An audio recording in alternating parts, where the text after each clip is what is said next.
പത്തരമാറ്റിലാണെങ്കിൽ അനിയണെങ്കിൽ നന്ദുവിന് വേണ്ടി ആത്മഹത്യ ചെയ്യാനായിട്ട് ഒരുങ്ങുകയാണ് എന്ന് കാണാം.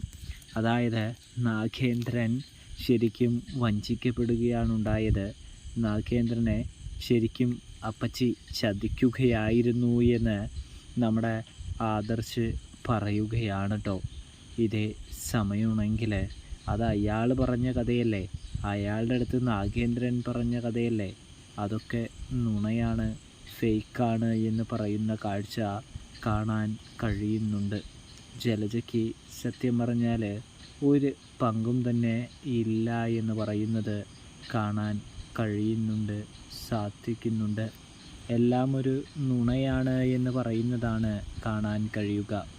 ഇവിടെ നയനിയാണെങ്കിൽ മുത്തശ്ശിയിൽ നിന്നും എല്ലാം മനസ്സിലാക്കാനായിട്ട് ശ്രമിക്കുകയാണ്. പക്ഷേ മുത്തശ്ശിയൊന്നും വിട്ടു പറയുന്നില്ല എന്ന് കാണാനായിട്ട് സാധിക്കും.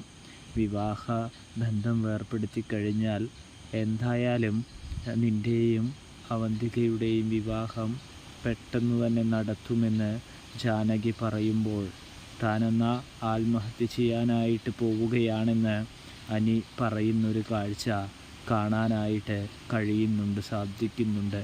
പ്രേക്ഷകരെ, പ്രിയ കൂട്ടുകാരെ, അപ്പോൾ